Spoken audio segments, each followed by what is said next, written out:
Okay, so let's invite our next speaker for the day. The topic will be strategic importance of spend management in AI-driven networked economy. And this session will be conducted by Mr. Ravindra Sharma, Director Solution Value Advisory, SAP. So let me give a small brief about Mr. Ravindra Sharma. He is a seasoned business leader. Ravindra works closely with SAP customers, helping them realize maximum value from the investment made in procurement transformation program. He helps customers establish an inspiring transformation vision, reimagine procurement operating model, benchmark performance against global peers. Drive adoption of best practices and effective change leadership. Ravindra joined Ariba 18 years back from GE Capital International Services, where as Vice President he had a team executing a range of digital transformation programs across global customers. Earlier he was leading business application sales for North India at Oracle Corp. Earlier with the SAP Ariba, he has held multiple sales leadership roles across Asia, Pacific and Japan, Greater China and Middle East regions. With this, we already have Mr. Ravindra Sharma over the stage, Director Solution Value Advisory, SAP. And as I mentioned before, the topic will be strategic importance of spend management in AI-driven networked economy. So with this, can we give him a huge round of applause? So, sir, stage is all yours. Thank you and good morning. Can you hear me? The mic working? Perfect. Thank you so much for having me for this conversation today. The topic which I am going to talk about is very interesting, apt, and almost some of the words like AI have become as widespread, as abused, you may call, as strategy used to be one point of time. Nowadays, strategy has been overtaken by AI, transformation, and networked economy. And when we talk networked economy, before I set the stage, whatever I am going to share with you in next 15 minutes is based on my conversations with people like yourself. I get a opportunity to talk to a lot of CPOs and CFOs across the globe in my current role, and it is so amazing to see how different companies are approaching this transformation in a networked AI-driven economy. We do conduct a benchmarking program, almost 1,500 participant customers, global giants to local companies, and you will see top quartile by nature means top 25% and bottom quartile. And it is amazing to see how their approach to transformation is different, how their lens of looking at things is different. So essentially, in a network economy, the context would be that you are working with all your trading partners globally in any time, anywhere, real-time manner. That is the drastic change. It's a simple one sentence, but it is drastic change from the days of Henry Ford when he created the manufacturing line, which was by design siloed. We copied it to organization structured, which were by design siloed and so ingrained. But suddenly this whole digital based network economy, companies in physical world were always networked, but from information and planning they were never networked. So that is the context of it. So the question is that if this is the scheme of things, how is the role of CPOs changing? How is the board of the company looking at the role of CPO? There was a time CPOs were overwhelmed with transactions and the conventional deliverables. It's almost like a back-end support role, some little bit more strategic, right? But with AI-driven network economy, transactions have disappeared. They got automated, they got eliminated, leaving a lot of time for CPOs to focus on strategic things. On the other hand, there are huge opportunities emerging. So the expectation of board is changing. What they are saying now, we want CPOs at the center stage as part of the leadership team, helping us to improve the customer experience. So the battle for the companies has shifted to all customer experience journey, which was never talked about earlier. The creating agile, sustainable, resilient supply chain, agile is also related to the customer experience. New product launches, CPOs are, because so much innovation happening with innovative startup, it's that. Supplier-led innovation, this is a very powerful expectation we have seen globally, a lot of boards are putting, that startups and a lot of small companies are coming with tremendous amount of innovative product and business models. How will CPO understand, tap into it and bring to the table? And of course, future ready supply chain organization readiness. So if you look at the org structure, skill set, etc., transaction will disappear, analytics, AI, etc. I mean, day before yesterday, if you would have noticed, there was the ad from Bank of Baroda in Economic Times of India, and there were almost 37, 38 positions, and Bank of Baroda being public sector. 70% of those advertised hiring positions were data science, analytics, AI, machine learning, and it's a bank in India and a public sector bank. So it is real. So now I just want to ask you a quick question and show of hand. Please work with me. This is not a one-way transition. Do you think the role of CPO in your organization has significantly changed? Yes or no? Please raise your hand. Perfect, perfect. So you are with me in this concept. Now, this is the view, this is the mental makeup. I'm not getting into detail, but how the CPO lens has changed, how we are viewing the world. This is how we are viewing the world. It's all networked. So everything is networked. We start with, whether we talk on the right side, supply chain, we have this is all we enable for our customer. Our customers are today orchestrating multi-tier supply chain, including subcontracting, co-packers, in a completely digital, fully transparent, multi-tier transparency, real-time manner. The other is asset. We have this on this network, we have an asset network. What it means is that today, when you are managing your plants, you don't need people sitting over there. You may have people sitting across the continent, and we have a digital asset management, which is through the digital twins. So that's a network. It has completely devastated the boundaries of the organization.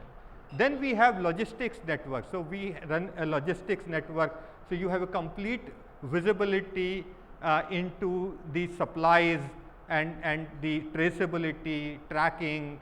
If I say this is one customer order, at one click I can find in how many shipments is it distributed, where all are they. So complete visibility from logistics, and of course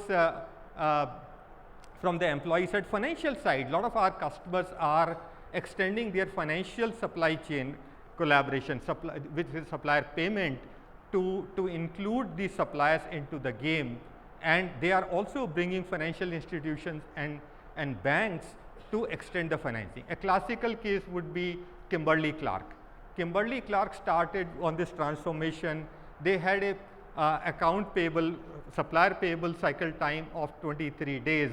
When they went into this kind of a perspective and brought everything digitally, their invoice approval time shrank to 3 days, and they started a massive supplier working capital collaboration, early payment discounting. The cost of capital, access to capital of your supplier is very different from yours, and they converted their account payable from a cost center to a profit center. One example. On the supply chain side, multi-tier side, I'll give an example of Microsoft. These are all published stories on Google, and they have a division which is surface product. These are the physical product. 3,000 SKUs being manufactured around 7 manufacturing locations distributed in 190 countries. When they started engaging all suppliers in real time in planning, supply chain planning was done within the 4 wall earlier. Now what they did is that when they create a plan, one click the plan goes to all suppliers, and they revert back confirming this is a forecast, and can I meet the forecast, do I have excess capacity or do I have a constraint. So based on real-time emerging constraints, they are able to refine their supply chain planning. And what is the bottom line? In 12 months time, they were able to take $300 million worth of inventory off their balance sheet. And their on-time in full and customer experience indicator improved by 5 percentage point. And 5 percentage point is huge. And there are numerous stories here. Today we don't have enough time to go through all stories, but I'm trying to give a feel of this part. And this is SAP's vision. We want all trading partners, whether you're asset management, logistics, even sustainability. I think sustainability was mentioned. The companies like EcoVadis, there are a lot of companies who are measuring carbon footprint. In our perspective, SAP's perspective, all that information gets into one place for you in real time. If I am selecting a supplier for sourcing, I have real time information of their green status certified by EcoVadis. So these technology platforms, see, network economy, are open, and they have open interfaces and multiple participants, whether it's a EcoVadis or any other partner in that. So we want to completely transform the way business is conducted. As of now, this business network last year did $5 trillion worth of commerce, which is more than India's GDP, and it's growing exponentially across all what we talked about. Almost 8 million companies from 190 countries are participating in this process. A brief glimpse, I talked about many areas, but a quick glimpse, since we have shortage of time, of how even the supply chain, which is closer to heart of most of people, would look like, is the planning process. For example, as a forecasting and planning is not within the four wall. It is thrown open to global suppliers, and that is where you see, you share the forecast and you get the forecast commit, right? And even your supplier management, there are customers, our customers in India, who are doing supplier managed inventory in this particular process. If you look at buying, sourcing is very much known but these vendor consignment collaboration, subcontracting, multi-tier subcontracting collaboration is very critical. If I place an order on a supplier, let's say forging supplier, and they supply forging to a machining supplier, right? It's all happening outside, but all participants get a clear view as if they are doing in the same room, saying this forging order has been placed, this has been shipped, everybody knows everything. That's a multi-tier, fully visible collaboration. And of course, vendor invoice side, I gave an example of Kimberly-Clark. There are numerous examples, whether Alcoa and tons of companies. And even it's not a global, while I gave some global examples. In India, we have resources companies, we have in India where 97% of their procurement, invoice, all kind of transactions are happening digitally even today through this network. We have companies here who are sourcing 98% of their spend, and these are large oil and gas companies, through this network. So it's happening in India, and we can talk about a lot of examples. So why do you care about it? Why does your CFO care about it? Why does your board care about it? Because it's not about an esoteric concept called AI-driven network economy, and we are doing some great PowerPoint. This is where rubber meets the road, the bottom line. Whether it's a $300 million of Microsoft or numerous, this is the average benefit we have seen from our customers, whether it's inventory reduction. You can see why the inventory gets reduced. Like if I have more synchronized forecast collaboration, if I have complete multi-tier visibility and orchestration, right, then I am able to shave off inventory predictability. And of course, if my supply chain is synchronized, there is no obsolescence. Logistics cost, revenue loss due to stock out, that's one of the key focus for a lot of companies in a growth environment. And as I said, 5% improvement in on time in full led to reduction in revenue loss for Microsoft Surface product. And of course, our bread and butter conventional, which most of the people do most of the time in operational procurement. Look at 50 to 75% procurement and account payable productivity. If this is the extent of productivity, what will happen to people, right? And that is the reason the people are being retrained, reskilled to more analytical, more category management, more supplier management. They are chartered to look for more innovative suppliers, startups, look at sustainability, look at analytics, etc. Because now they can. And contract compliance, very familiar. This last line is also one of the customers in India who are one of their key focus was in improving employee experience, and this also so they started on this whole Amazon kind of experience side, and in 3 quarters time, this is a life science company in India, they were able to get all their buying through the catalog to 68% in 3 quarter flat, and the journey continues. And Coles, which is a big retailer in Australia, they came from a very different business angle. They said, in store, we want our people to spend time with customers and not in doing transaction. That was their start point. And they buy $6 billion worth of indirect in stores. I'm not talking merchandising, right? So they started on this part and made everything we call a guided buying Amazon kind of experience, and tremendously changed the experience now the customers face. When you walk into Coles today, you get a very different kind of experience because people are available now, not doing transactions, but talking to customer and understanding the trends. This is the last piece, sustainability, lot of talked about. What you see on the left side is the kind of screen our customers see. They get, if you are a CPO, you walk into the office this morning, you can see the live screen today, which will say where are the risks in your entire supply chain, which are the areas where financial risk, statutory risk, operational risk, environmental risk, and these are based on the real-time data that gets into the system. This is one example. The second thing is a lot of our customers are embedding it into the supplier qualification. And for example, in Australia recently, this anti-bribery law came, and companies use the digital platform in one click to send one survey and get all the commitment from the supplier, or a conflict mineral law which came into EU. So you can respond very fast to the emerging regulatory environment and continue to be sustainable in that.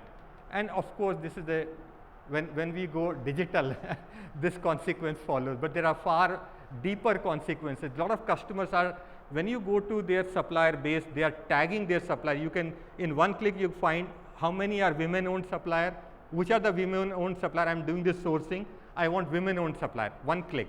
Which are the aboriginal supplier, that is, or in Australia or Indian equivalent, or in Thailand they have a Bhumiputra, one click you can find out, and you can allocate certain share to them, right? So it focuses on that. So this is what I wanted to share. In summary, my take would be that it's all. So one question I want to ask, all that we saw now, how many of you have actually tangibly done some bit of transformation out of the total picture? Maybe a show of hand. Perfect. And how many of you saw a lot of benefits, have really experienced tangible benefit, and which have made you believe that this AI driven digital is real? Any show of hands? Perfect. And I didn't talk too much AI because I am watchful of time. I'm just 3 minutes left and I want to finish ahead of the schedule. AI is embedded all across. When you do the spend today, AI and machine learning is actually analyzing all your spend, converting into a category view. Because in supply chain, in procurement, it's all category centric. There's nothing item per se. Or if I am doing a sourcing, in one click, I get a recommendation engine, just like Netflix makes the recommendation to you. This is you watch this movie, therefore you want to watch this. our AI recommendation engine can recommend, maybe you want to look at these suppliers because you worked with them, you had a contract with them, you had a great experience with them. So recommendation engines, and of course we have this pilot which is now gaining momentum called Jules, which will automate transactions. So a lot happening over here. I'll pause here and rather use this last 1.5 minutes if at all. If anybody has any comment to add, I mean, or any disagreement, I welcome your disagreement as well, an alternate perspective. So I will give that 1 minute to you. You want to ask me anything? Anyone? Yes. I'm heading one EPC business. SAP, how do I want to know how do SAP tackle, because so many procurement solution companies are there. Yeah. Which is adding to that if I have SAP. Fair. If I have SAP, then so many processes are not there in SAP. So these procurement solution company, one was Ariba, which is part of SAP now. So how do SAP tackle such kind of things so that Sure. we go in on one platform only? Perfect. So I'll just respond at a very high level without losing my screen of networked economy. We have many EPC infrastructure project centric companies, and even in India, who are now, what they have done, see what do we hear from them is the most critical part when they wake up in the morning is the time. Because if you can't synchronize, every day's delay in project execution means revenue, and even revenues, your collections are tied to that, right? So it's all about synchronization, and that is where they focus a lot on the supply chain synchronization digitally. So what helps is, in EPC you don't want to get material too early and keep it in inventory and block the space, and you don't want to get it too late. So that kind of a precise orchestration can be done with a digital supply chain collaboration, which is being done not only globally, but one of the oil and gas related EPC company in India is also doing very successfully. So we can build a lot today.